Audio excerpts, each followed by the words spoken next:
10年前，那個22歲女孩主動嫁給67歲大爺，說永不後悔，並給大爺生下一兒子的張鳳，如今怎麼樣了？1987年，張鳳出生於湖南一個農村普通的家庭，家庭情況應該可以用貧苦來形容。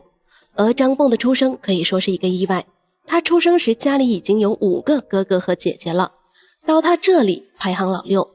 原本張鳳還有個雙胞胎姐姐或者妹妹，奈何當時計劃生育嚴格要求，再加上家裡並不富裕，無奈之下，張鳳的母親只好喝下打胎藥。與張鳳一起的姐妹在藥物的作用下都沒來得及看一眼這個世界，就離開了人世。幸運的是，張鳳卻奇蹟般的活了下來。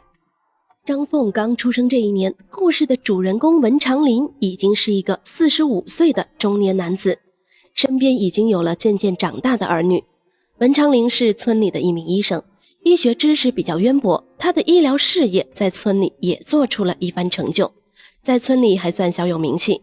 後來因為年齡大了，也慢慢步入老年生活，準備退休。在這期間，文長林的老伴因為患上疾病，先行一步去世了。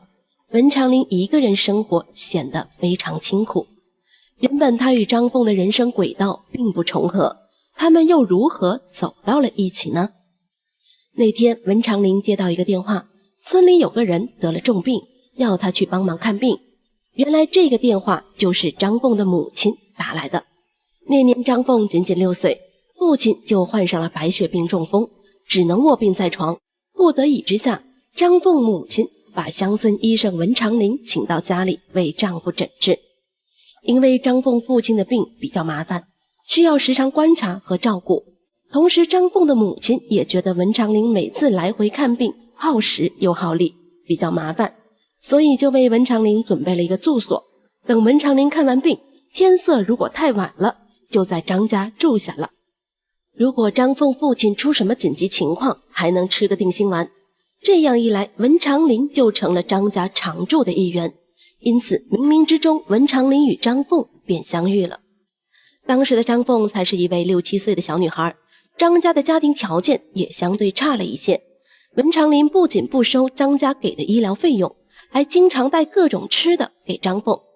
文長林對待張鳳就如同對待自己的女兒一樣，疼愛有加。這段漫長的治療期間，照顧父親的生活起居只有媽媽和張鳳2個人，有時常常會感到無助。母女倆也不是沒有打電話給上面的5位哥哥姐姐，叫他們回家，但都被他們你推我，我推你的變相拒絕了。當時張鳳的母親又不幸出了車禍，這無疑是讓本就糟糕的家庭情況雪上加霜。對於年紀還小的張鳳，也是一種巨大的打擊。而此時，文長林就變成了他們家中唯一一個能撐起責任的外來男人。文長林不僅沒有拋棄他們，還時常開導張鳳，對這個沒有任何血緣關係的家庭盡心又盡力。對張鳳來說，彼時的文長林比5位哥哥姐姐更像家人。漸漸的，在張鳳心裡已經把文長林當作家人，同時對文長林有一種愛的感覺。這種愛意或許對張鳳來說更像是父愛吧。至少在張鳳還是孩子的時候，因為孩子時期自己的父親就生病了，沒給到他多少照顧和關愛，久而久之，張鳳心裡就已經把文長林當作父親或者長輩。時間來到2001年，張鳳已經是個15歲的青春少女，而文長林此時已經步入花甲之年。張鳳的父親經過長達8年的治療，病情依然沒有好轉，最終在病痛的折磨下走完了自己的一生。文長林看着張鳳的母親每天一人操勞家務活，疲憊不堪，於心不忍之下，偶爾也過來幫忙，同時也經常在照顧張鳳。張鳳當時已經是青春期少女，對愛情已經有了懵懂的感覺。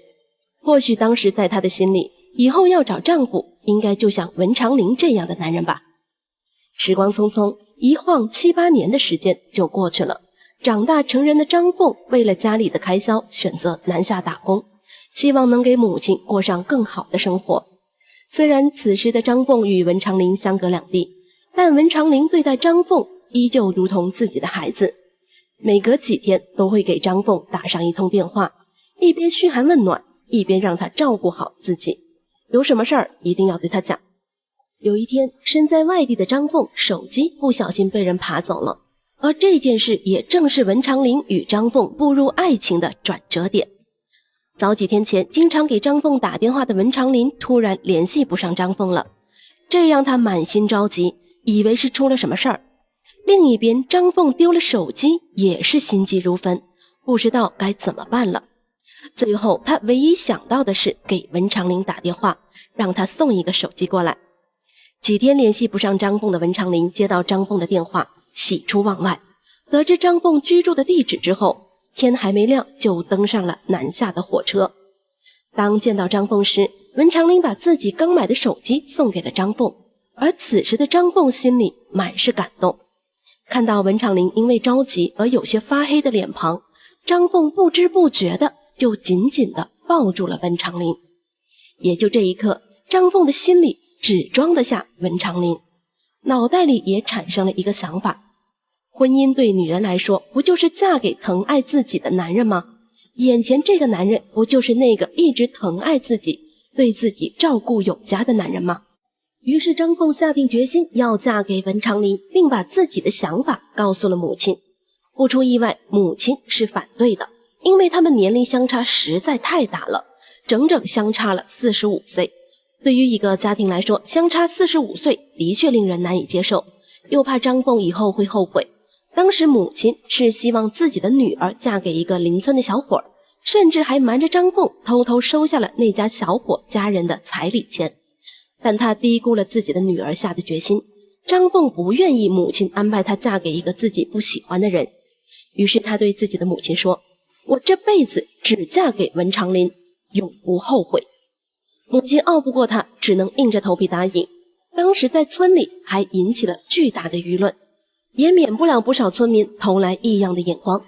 不少人認為這個姑娘應該是被什麼沖昏了頭腦，但是在張鳳的心裡，這些她都不在意。她愛着文長林，只想嫁給他，於是他們就這樣結婚了，並且張鳳還為文長林生下了一個兒子。但遺憾的是，在這場不受家人支持和祝福的婚姻中，文長林的心裡一直對張鳳有些愧疚。在外界那些異樣的目光中，他們二人雖然在一起，但是一直沒有舉辦婚禮。直到2020年，他們勇敢地登上了涂磊主持的情感節目《幸福來敲門》的舞台，大膽地向觀眾們介紹他們的感情。趁着這個機會，文長林才提出了舉辦婚禮的想法。之後他們二人還拿到了結婚證。如今他們結婚已經将近10年了，文長林77歲，張鳳32歲，夫妻二人還過着幸福美滿的生活，而周圍的人也慢慢接受他們的感情，不再閒言碎語。對於將來的日子，文長林說：“如今我年紀更大了，家裡沒有什麼財產，只有3間土房子，不久前就申請了低保，希望兒子好好讀書，以後報答社會。”正應了網上那句名梗：“我領低保養你。”張鳳則說：“如果有一天真的只剩我一個人了，那我會把孩子撫養成人，他將是我全部的依靠和寄託。”看了這樣的愛情故事，我只是想說，或許這就是所謂的愛情吧，同時也祝願他們能夠一直的幸福快樂下去。對此，你們又是怎麼看的呢？